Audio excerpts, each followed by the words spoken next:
हम सभी महिलाएं कभी ना कभी तो एक बार ये ज़रूर सोचते हैं कि काश कुछ ऐसे टिप्स एंड ट्रिक्स मिल जाते जिससे हमारे घर और किचन के काम बहुत आसानी से हो जाते।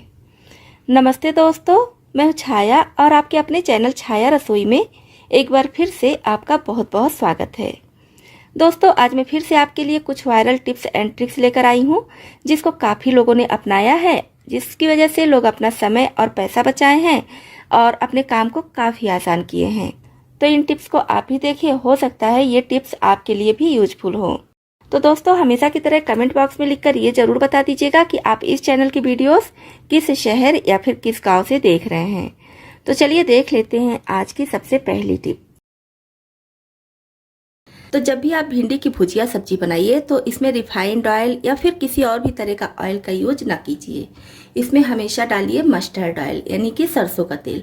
मस्टर्ड ऑयल की अपनी एक अलग खुशबू होती है, अपना स्वाद होता है जो भिंडी में आ जाता है, जिसकी वजह से भिंडी की भुजिया सब्जी का स्वाद बहुत ज़्यादा बढ़ जाता है। तो अगर आप अभी तक रिफाइंड ऑयल या फिर कोई और ऑयल भिंडी की सब्जी में डाले होंगे तो एक बार मेरे कहने से आप मस्टर्ड ऑयल में इसको बनाकर देखिए, आपको अंतर खुद पता चल जाएगा। मार्केट से देखकर हम सभी खूब सुंदर सुंदर कप लेकर आते हैं और थोड़ा सा ध्यान नहीं रखते हैं तो ज़्यादातर कप का क्या होता है कि ये हैंडल निकल जाती है या फिर कप कहीं से चिटक जाता है। तो हमारा कितना भी महंगा कप हो, कितना भी सुंदर हो, वो खराब हो जाता है। ज़्यादातर घरों में क्या होता है, इस तरह से करके कप को किसी अलमारी पे या फिर कहीं भी मतलब इसी तरह से करके रख दिया जाता है। इससे क्या होता है, कप की हैंडल टूटने का डर होता है या कप का कॉर्नर चिटकने का भी डर होता है। तो इससे बचने के लिए क्या करेंगे, जब भी आप कप रखिए थोड़े से जुगाड़ से रखिए तो आपका कप बिल्कुल सेफ रहेगा। इसकी हैंडल भी नहीं टूटेगी और ना ही कॉर्नर के चिटकने का डर रहेगा। तो देखिए, इस तरह से हम पहले एक कप रखेंगे और फिर इधर से एक और इस तरह से इसके हैंडल को इसमें करते हुए एक और रखेंगे और ये लास्ट कप रख देंगे। तो आप वीडियो ठीक से देखिएगा तब अच्छे से समझ में आएगा। तो आप कहीं भी ड्रॉल में रख रहे हैं, ट्रे में करके रखते हैं, कहीं भी रखिए तो इस तरह से कप रखिए तो आपका कप ज़्यादा सेफ रहेगा। आप चाहे तो इसी तरह से डिब्बे में पैक करके रख सकते हैं या फिर पेपर वगैरह में लपेट कर कहीं लाना है, ले जाना है तो भी इसी तरह से रख सकते हैं। 4-4 का बैच बना लीजिए और एक साथ इकट्ठा करके आप इसको रख सकते हैं। तो इस टिप को आप भी अपने किचन में ज़रूर अपनाइए, इससे आपका कप सेफ रहेगा। हम ऐसा क्या करें कि हमारा फूल माला अगर हल्का फुल्का सूख गया है या फिर फूल हल्का फुल्का सूख गया है तो वो फिर से बिल्कुल फ्रेश हो जाए। तो इसके लिए हम लेंगे किसी बड़े बर्तन में पानी और इसमें डाल देंगे आधा चम्मच चीनी। अब चीनी को हल्का सा इसमें घोल लेंगे। ऐसा नहीं है कि पूरा चीनी हमें घोलना है, बस हल्का सा घोल देंगे। अब ये फूल माला हम इस पानी में रख देंगे और फूल माला के बजाय आप फूल को भी इसी तरह से पानी में रख सकते हैं। तो इसको हम छोड़ देंगे करीब 10 मिनट के लिए। और यहाँ पर एक चीज़ और ध्यान रखना है कि पानी ना तो एकदम ठंडा लेना है ना ही एकदम गर्म लेना है, नॉर्मल पानी हमें लेना है। करीब 10 मिनट हुआ है। 10 मिनट में हम देखेंगे फूल, देखिए थोड़ा थोड़ा खिला खिला लग रहा है। बहुत ज़्यादा तो अभी अंतर नहीं पड़ा है, लेकिन जैसा पहले मुरझाया हुआ था उससे थोड़ा सा सही लग रहा है। अब क्या करेंगे, अब इसको हम पानी से निकाल लेंगे। बहुत ज़्यादा देर तक पानी में रखना भी नहीं है, पानी से निकाल लेंगे और इसको कहीं हैंग कर देंगे। इसमें पानी नहीं रहना चाहिए, इसका सारा पानी निकल जाना चाहिए, क्योंकि पानी अगर इसमें रहेगा ना तो भी फूल सड़ने लगता है। तो इसको कहीं हैंग कर दीजिए या फिर किसी जाली वगैरह पर रख दीजिए जिससे सारा पानी निकल जाए। और उसके बाद जब भी आपको फूल माले की ज़रूरत हो तो आप इसको यूज कीजिए, आपको एकदम खिला खिला फ्रेश फूल मिलेगा। तो इस टिप को आप भी अपनाइए, बहुत यूजफुल टिप है हर किसी के लिए। चलिए बढ़ते हैं नेक्स्ट टिप की तरफ। हम सभी कितना भी संभाल कर खाना बनाएं, कभी कभी होता है कि गैस चूल्हे पर चाय गिर जाती है, दूध गिर जाता है या फिर दाल वगैरह कुछ भी मतलब गिर जाता है, जिसकी वजह से गैस चूल्हा काफ़ी गंदा हो जाता है। तो अगर आपका गैस चूल्हा भी काफ़ी गंदा हो चुका है, उसको साफ़ करने में दिक्कत होती है, तो इस टिप को ज़रूर अपनाइए। जैसे कि खाना जब बना लीजिए तो गैस चूल्हा हल्का हल्का गर्म रहता ही है, तो बहुत ज़्यादा गर्म पर आपको इस टिप को नहीं अपनाना है। हल्का गर्म हो तब आप इस टिप को अपना सकती हैं। तो इसके लिए जहाँ पर भी चाय या दूध गिरा है वहाँ पर डाल दीजिए थोड़ा सा बेकिंग सोडा, यानी कि खाने वाला सोडा, मीठा सोडा भी इसको बोलते हैं। और इसी में डालना है हमें थोड़ा सा वाइट विनेगर, लेकिन वाइट विनेगर इस तरह से नहीं डालेंगे। तो 1 चम्मच के करीब व्हाइट विनेगर लेंगे और कटोरी में रखेंगे। इसी में जितना विनेगर ले रहे हैं उतना ही पानी डाल देंगे। इस तरह से पानी में मिलाकर डालेंगे तो विनेगर कम डालना पड़ेगा और अच्छे से ये काम भी करेगा। तो पानी में मिलाने के बाद अब इस विनेगर को इस जले वाले भाग पर डाल देंगे और पुराने ब्रश से हल्का हल्का इसको हमें अच्छे से फैला देना है, जिससे कि जहाँ जहाँ पर भी जला हुआ है वहाँ पर अच्छे से ये लग जाए। और अब इसे हमें छोड़ देना है करीब 5 मिनट तक। 5 मिनट के बाद फिर से हम पुराना ब्रश लेंगे और इसको रब करते हुए इस तरह से साफ करेंगे। जब गैस चूल्हा हल्का सा गर्म रहेगा ना, तो इसमें जो भी गंदगी है या फिर जो भी चीज़ें गिरी हैं, जल चुकी हैं, तो वो अच्छे से और जल्दी से फूलेंगी। और अगर ठंडे गैस चूल्हे पर हम ये चीज़ें डालेंगे तभी साफ़ हो जाएंगी, लेकिन समय थोड़ा सा ज़्यादा लगेगा। तो बस हम ब्रश से रगड़ते हुए इस तरह से साफ़ कर लेंगे और ज़रूरत लगे तो स्क्रबर भी ले सकते हैं। स्क्रबर से इस तरह से साफ़ करेंगे। बाकी यहाँ पर आपको तार वाले स्क्रबर की ज़रूरत बिल्कुल नहीं पड़ेगी, क्योंकि इन्हीं चीज़ों से ये बहुत अच्छे से साफ़ हो जाएगा। और उसके बाद किचन टॉवेल से आप इसको साफ़ कर लीजिए या कोई पुराना कपड़ा लीजिए। मैं यहाँ पर ली हूँ ग्लव्स, पुराना वूलन ग्लव्स है, इससे बहुत अच्छे से ये साफ़ हो जाता है। तो आपके पास भी अगर इस तरह का कोई पुराना ग्लव्स है जिसका एक पेयर गायब हो गया है या फिर फट गया है, तो आप इन सब चीज़ों को साफ़ करने के लिए इसको रखिए। बहुत अच्छा वर्क करता है ये, और इतना ज़्यादा सॉफ्ट होता है कि किसी भी तरह का स्क्रैच पड़ने का भी डर नहीं होता है, और चीज़ें इससे बहुत अच्छे से साफ़ भी हो जाती हैं। तो इस तरह से जब हम गैस चूल्हे को साफ़ करेंगे तो कितना भी गंदा गैस चूल्हा हो, कितनी भी चीज़ें इस पर गिर चुकी हों, जल चुकी हों, बहुत अच्छे से ये साफ़ हो जाएगा। तो इस टिप को आप भी अपने किचन में अपना सकते हैं। इस तरह का पीलर हम सभी के घरों में होता है। इसका यूज हम खूब करते हैं और यूज करते करते ये बहुत जल्दी गंदा हो जाता है। कितना भी साफ़ करके रखिए, लेकिन कुछ दिन अगर साफ़ नहीं करते हैं, देखते हैं काफ़ी ज़्यादा गंदा हो जाता है। तो इसको साफ़ करने का बहुत बढ़िया टिप आपके साथ शेयर कर रही हूँ। तो गिलास में लेंगे पानी। आपके पास जितने भी चाकू या पीलर हो सेम साइज़ के, सबको एक साथ में साफ़ कर सकती हैं। तो जैसे ये सारे सेम साइज़ के हैं, तो एक साथ में इनको साफ़ करने वाली हूँ। थोड़ा बड़े साइज़ के चाकू है तो मत डालिए, या फिर बड़ा बर्तन लीजिए उसमें डालिए। अब इसमें हमें पानी उतना डाल देना है जहाँ तक इसका ये प्लास्टिक वाला भाग होता है। अब इसमें 1 चम्मच खाने वाला सिरका यानी कि चाइनीज़ विनेगर डाल देंगे, और इसी के साथ में डाल देंगे लगभग 1 छोटा चम्मच बेकिंग सोडा। खाने वाला सोडा या फिर मीठा सोडा भी इसको बोलते हैं। जब हम खाने वाला सोडा इसमें डालेंगे तो बहुत अच्छे से ये रिएक्ट होगा, और इसको हमें इसी तरह से रख देना है करीब 5 मिनट के लिए। 5 मिनट के बाद फिर हम इसको साफ़ करेंगे। करीब 5 मिनट हुआ है, चाकू को हम निकाल लेंगे और एक बर्तन में रखेंगे।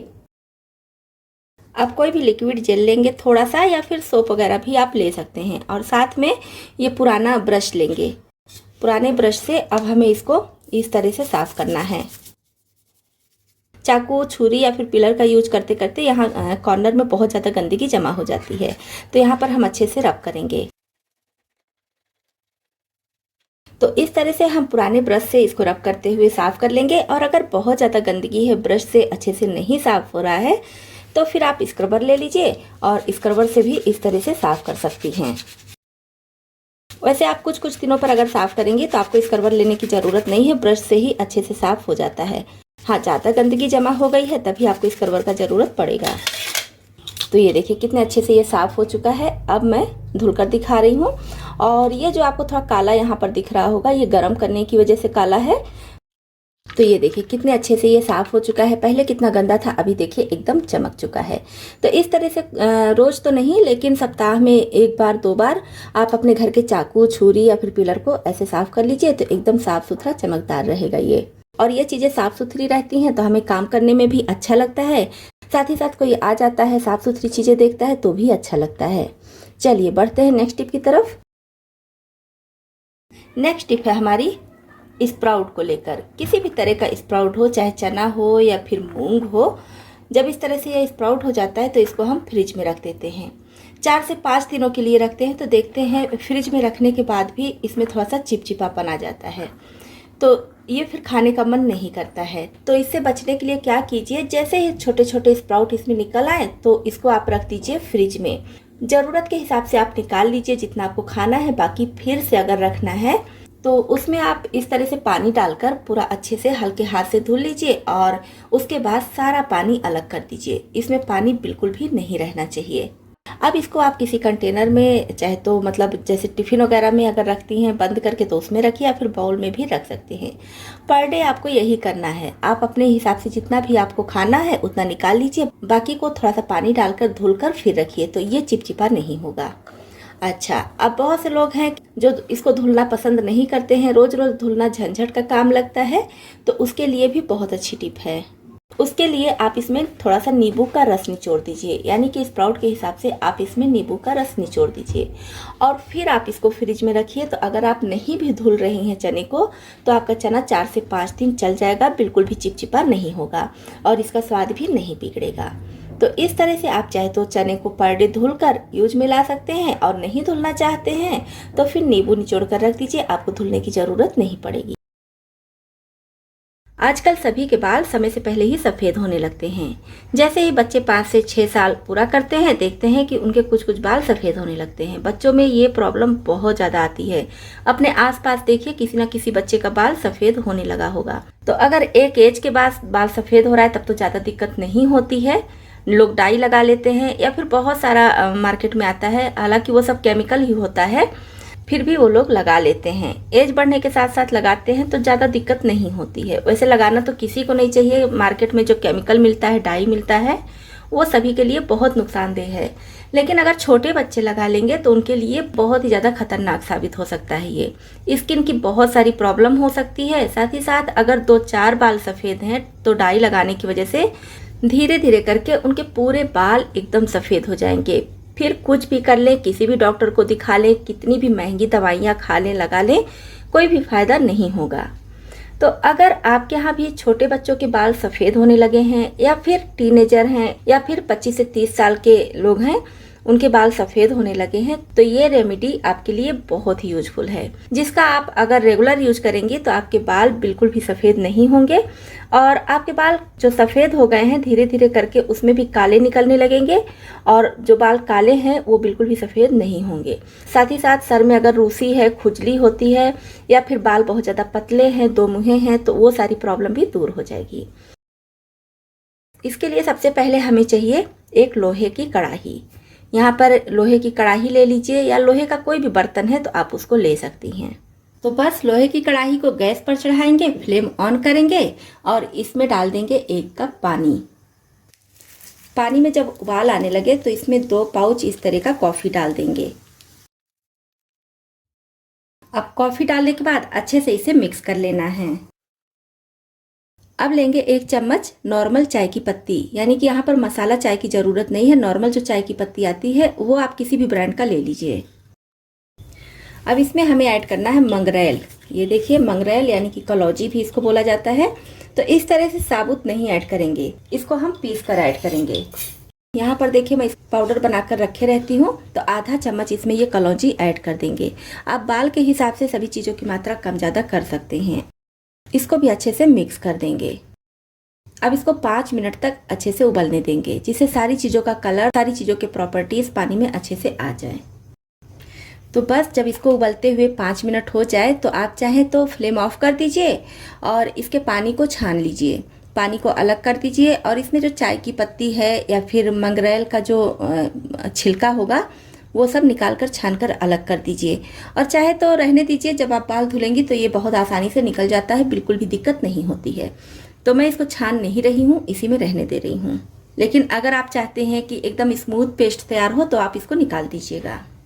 तो अब इसी पानी में हमें डालना है 2 चम्मच मेहंदी। तो यहाँ पर हरी मेहंदी का यूज करना है, काली मेहंदी का यूज नहीं करना है। तो आपके घर में अगर मेहंदी का पेड़ है या कहीं से मेहंदी की पत्ती मिल जा रही है तो आप उसको सुखाकर उसका पाउडर बना कर लीजिए, तो रिजल्ट और अच्छा आएगा। नहीं है तो आप मार्केट की पिसी हुई मेहंदी भी ले सकती हैं। तो अच्छे से हम इसको मिला लेंगे। इसी में ऐड करना है 1 टेबल स्पून आंवले का पाउडर। आंवला वैसे तो हमारे पूरे शरीर के लिए बहुत ही ज़्यादा फायदेमंद होता है, तो बालों के लिए भी बहुत ज़्यादा फायदेमंद होता है। तो यहाँ पर हम आंवला लेंगे। इससे क्या होगा, हमारे बालों की ग्रोथ बहुत अच्छी होगी। बाल पतले हैं तो मोटे होंगे। यहाँ पर मैं ऐड कर रही हूँ 2 टेबल स्पून सिकाकाई, भृंगराज और रीठे का पाउडर। 3 चीज़ों को एक साथ मिलाकर मैं घर पर ही पीसकर तैयार कर ली हूँ। कोशिश कीजिए कि साबुत लाइए और घर में पीसकर तैयार कीजिए, तो हमें पता रहता है कि ये असली है। अगर आप मार्केट से पाउडर लेंगी तो उसमें पता नहीं होता है कि असली है कि मिलावट है। तो मैं क्या करती हूँ, मैं साबुत लेकर आती हूँ और घर में पीस कर रख लेती हूँ। तो अभी तो मैं आंवला पाउडर अलग से डाली हूँ, लेकिन कभी कभी आंवला, सिकाकाई, रीठा और भृंगराज एक साथ में पीस कर तैयार करके रख लेती हूँ। तो बस इसको हमें बहुत ज़्यादा गाढ़ा नहीं करना है, क्योंकि हमें इसे रात भर रखना है। तो रात भर रखने के लिए सारी चीज़ें फूलेंगी तो ये थोड़ा सा गाढ़ा हो जाता है। जो चीज़ें मैं बाद में ऐड की हूँ उसको फ्लेम ऑफ करके ही ऐड करना है, जिससे किसी का भी पोषक तत्व तो नष्ट ना हो। अगर बहुत ज़्यादा हम इसको पका भी देंगे, जो भी इसमें प्रॉपर्टीज़ हैं वो सब धीरे धीरे ख़त्म होने लगती हैं। तो बहुत ज़्यादा इसको पकाना भी नहीं है। तो बस अब अच्छे से सारी चीज़ें मिक्स हो गई हैं। अब इसे हमें रख देना है रात भर के लिए। रात भर इसको रखने से क्या होगा कि सारी चीज़ों का कलर बहुत अच्छे से कढ़ाई में आ जाएगा। कढ़ाई का खुद अपना कलर होता है, क्योंकि हम लोहे की कढ़ाई लिए हैं, वो भी सारी चीज़ों में अच्छे से मिक्स हो जाएगा। सारी चीज़ें बहुत अच्छे से काली हो जाएंगी, जो हमारे बालों के लिए बहुत ही अच्छी होंगी। तो इस रेमेडी से ऐसा नहीं है कि सिर्फ आपके बाल ही काले होंगे, आपके बाल की ग्रोथ भी बहुत अच्छी होगी। आपके बाल झड़ रहे हैं, दो मुँहे हैं, रूखे सूखे रहते हैं, बेजान से रहते हैं, या बहुत ज़्यादा पतले हैं, या बालों में रूसी है, तब ये रेमेडी आपके लिए बहुत ही यूजफुल है। रात भर के लिए मैं इसको रखी थी, जिसकी वजह से देखिए और ज़्यादा ये काला हो गया है। आप इसको अपने हिसाब से गाढ़ा या पतला रख सकती हैं। तो बस अब इसको बाल में लगाने के लिए क्या करेंगे, इस तरह से ब्रश लेंगे, बाल में इसको अच्छी तरह से लगाएंगे। ऐसा नहीं है कि जहां पर सफ़ेद है सिर्फ वहीं पर लगाना है। बाल को इस तरह से खोलते हुए पूरे जड़ में खूब अच्छी तरह से लगा देना है। इससे क्या होगा कि जो भी बाल नए निकलेंगे वो भी काले ही निकलेंगे। लगाने के बाद आप इसको छोड़ दीजिए 1 घंटे के लिए। 1 घंटे में अपना काम बहुत अच्छे से ये करेगा। 1 घंटे के बाद नॉर्मल पानी से धुल लीजिए। इसमें ध्यान रखना है कि शैम्पू नहीं लगाना है, बस आप नॉर्मल पानी से धुल लीजिए। और आपको इसमें शैम्पू लगाने की ज़रूरत भी नहीं पड़ेगी, क्योंकि हम इसमें रीठा, आंवला, सिकाकाई सारी चीज़ें ऐड किए हैं, जो शैम्पू का काम भी करता है। तो आपको अलग से शैम्पू लगाने की ज़रूरत बिल्कुल भी नहीं है। तो इसको आप सप्ताह में 2 बार कम से कम कीजिए, और ध्यान रखिए कि एकदम साफ सूखे हुए बालों में इसे लगाना है, तेल लगे हुए बालों में नहीं लगाइएगा। सप्ताह में बस 2 दिन आप इसको लगाएंगे तो देखेंगे आपके बाल जड़ से एकदम काले होने लगे हैं। ना तो डाई की जरूरत पड़ी है, ना ही किसी तरह के केमिकल की। इसको आप लगाइए, रिजल्ट अच्छा मिले तो आप इसे आकर कमेंट बॉक्स में लिखना ना भूलिए। अभी गर्मी का समय है, तो गर्मी में हर किसी को कभी ना कभी पेट की प्रॉब्लम हो ही जाती है। जैसे कि कभी पेट दर्द हो जाता है, कभी लू लग जाती है, कभी बदहजमी हो जाती है, कभी कभी खट्टी डकार आती है, या कभी कभी खाना ज़्यादा होने की वजह से भी प्रॉब्लम हो जाती है। तो इसी के लिए बहुत अच्छी टिप लाई हूँ। अब बताशे हम सभी के घरों में होते हैं, इस तरह से चीनी वाले या फिर गुड़ वाले बताशे, जो भी आपके घर में है आप उसको ले सकते हैं, कोई दिक्कत नहीं है।